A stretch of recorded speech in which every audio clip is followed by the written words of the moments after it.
Oi, meu nome é Gabi, eu sou professora de Biologia do Mundo Enem e agora nós estamos na TV Sol. Tá? Então, começando a falar um pouquinho de carboidratos, tá bom? A gente está lá falando sobre carboidratos agora. E aí, gente, nós falamos o seguinte, que a constituição do carboidrato, quimicamente, o carboidrato também é formado de carbono e hidrogênio, mas também tem oxigênio ali na constituição química, né, na molécula do carboidrato, tá? E aí, o que vai uma parte importante já para nós, logo no começo, né, da conversa aí sobre carboidratos, é a sua nomenclatura. Então, a gente sempre entende que a nomenclatura do carboidrato, ela leva com ela um sufixo que nós falamos aí, sufixo -ose, né? Então, tá aí o exemplo para vocês, os exemplos, né? Glicose, frutose, lactose, galactose, né? Vários tipos de carboidratos ali, e que a gente está vendo que o finalzinho aqui da palavra, o sufixo, né, é -ose, tá?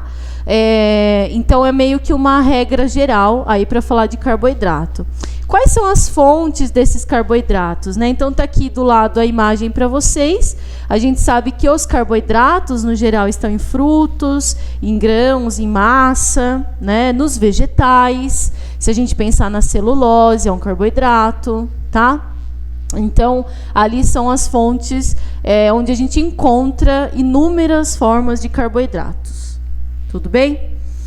Bom, e aí a gente vai olhar um pouquinho para a sua classificação. É muito comum a gente ver nas questões, ou até ouvir falar, né, em carboidratos do tipo monossacarídeo, disacarídeo e os polissacarídeos. Eu diria para vocês, pessoal, que o importante talvez assim, né, não só, mas aquele talvez mais importante ali é a gente meio que lembrar sempre dos polissacarídeos, tá bom? Porque isso está dentro de fotossíntese, de respiração, né? Está inserido em outros temas aí dentro da biologia, tá bom? Mas o que quer dizer monossacarídeo?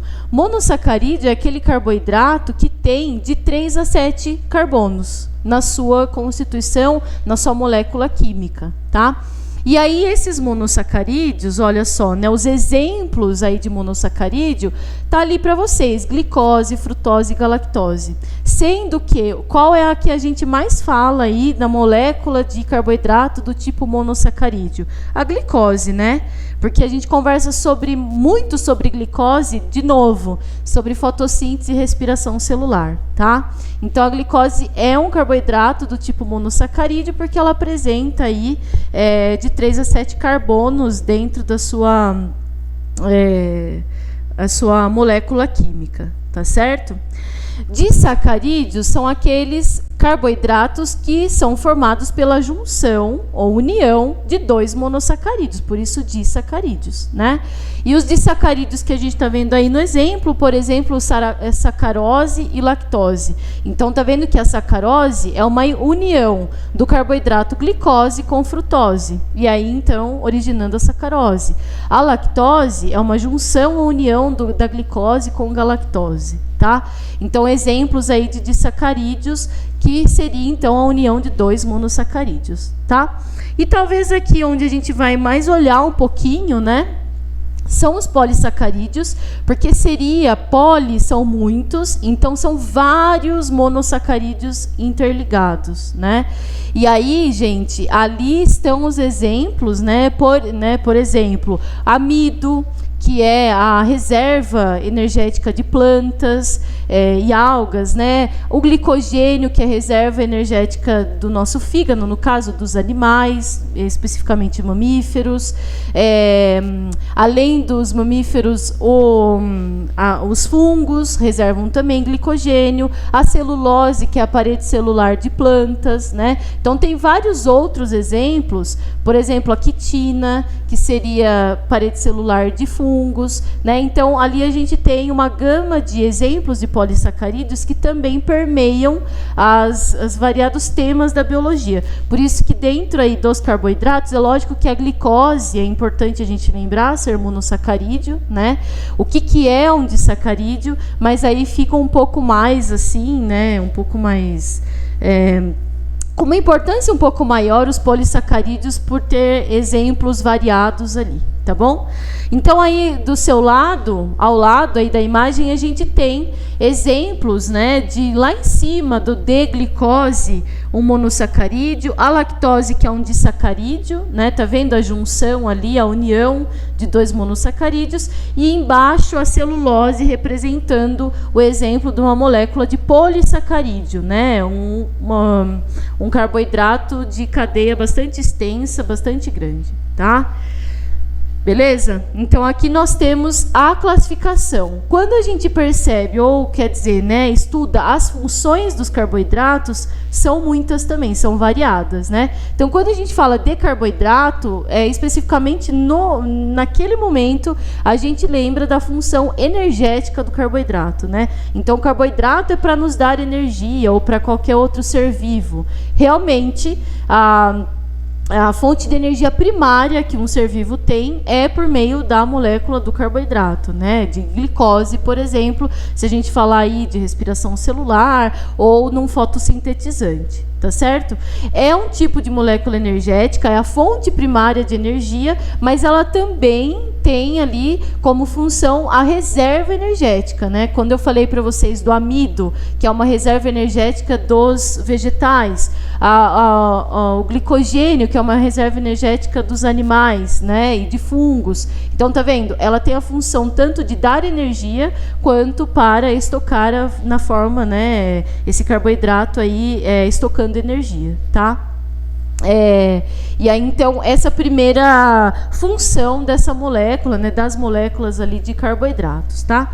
E aí ela tem também função de estruturar, né? Então, não só essa questão de função energética, mas também a gente tem que pensar que carboidrato do tipo de ribose, desoxirribose, que eu vou falar um pouquinho mais para frente com vocês, são 2 tipos de carboidratos presentes na molécula de DNA e RNA, tá? Por isso que aqui, ó, uma outra função estrutural, né?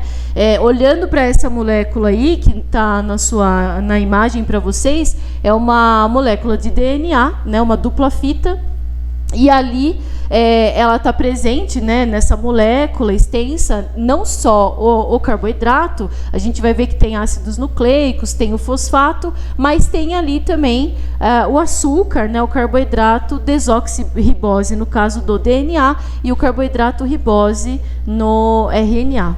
Tá certo? Então, a gente vê uma função também estrutural para os carboidratos ali, pensando em DNA. Tá certo?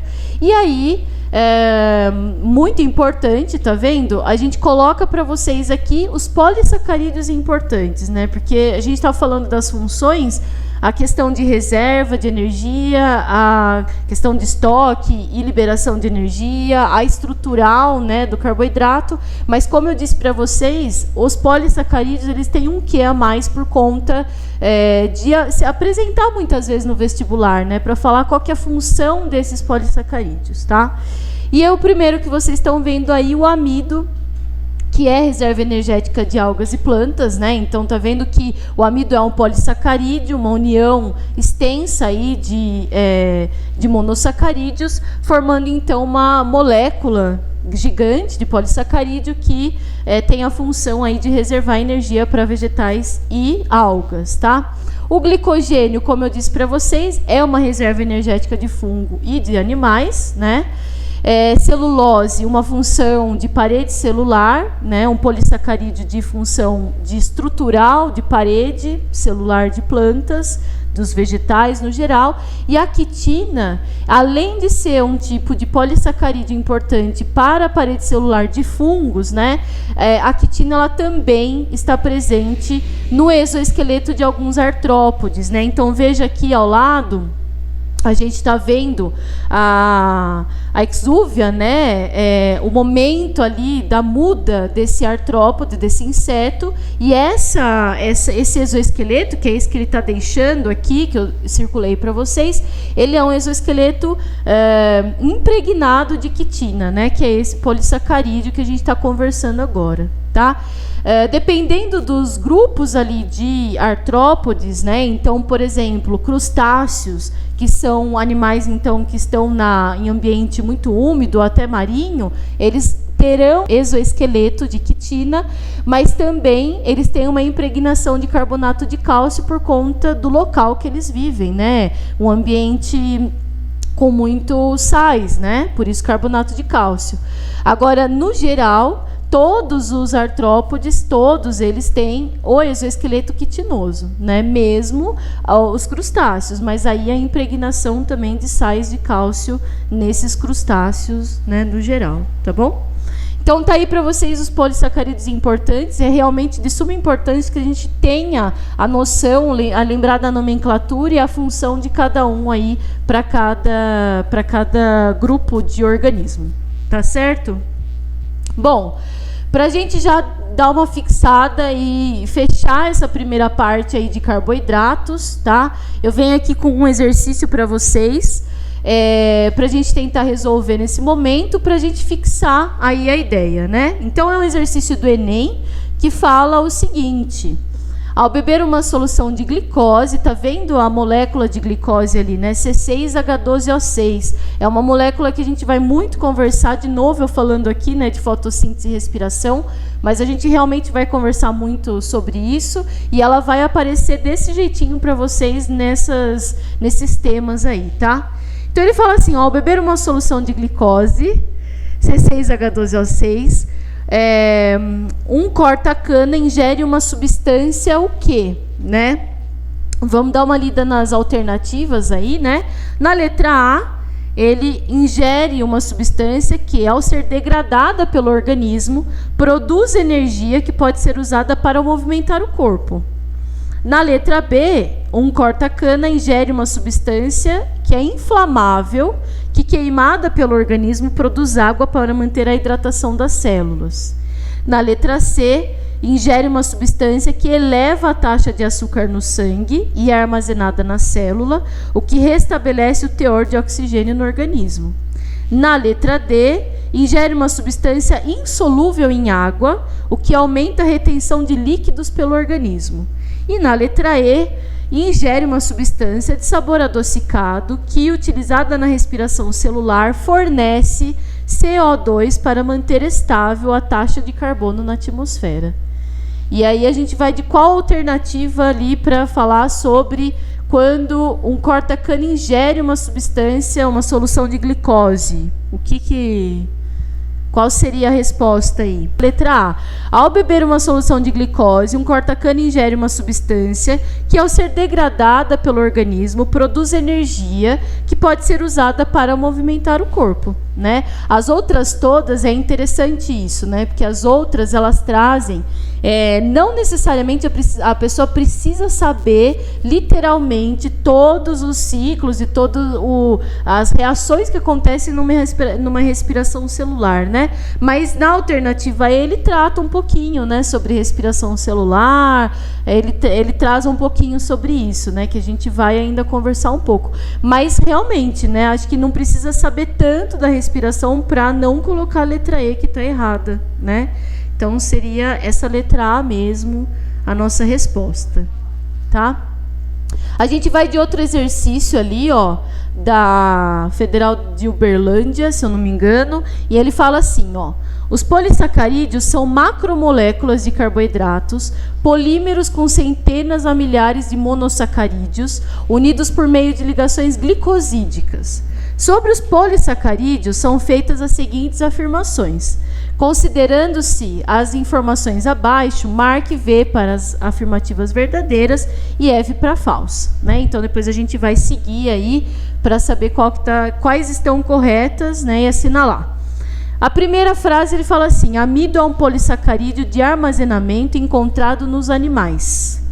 Na segunda frase, os vertebrados armazenam glicogênio, principalmente nas células do fígado e músculos.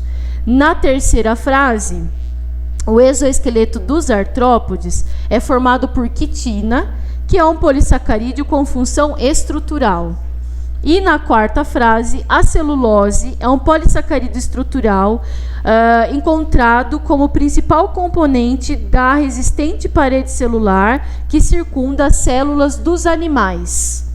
E aí, considerando-se as informações acima, marcar verdadeiro e falso e assinalar qual estaria correta aí.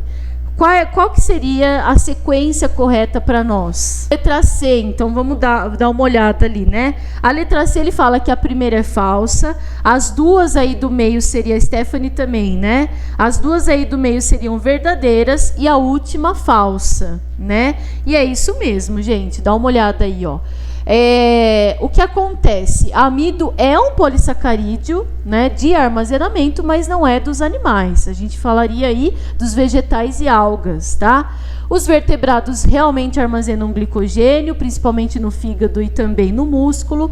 A terceira está certa também, que ele fala que o exoesqueleto de artrópodes é formado por quitina e que é um polissacarídeo de função estrutural, né? Pô, a estrutura daquele artrópode também, né? E a quarta, ele falou certo, mas aí ele fala que é a parede celular de células de animais, né? E aí não é, né? A celulose é um polissacarídeo encontrado aí na parede celular dos vegetais, tá bom?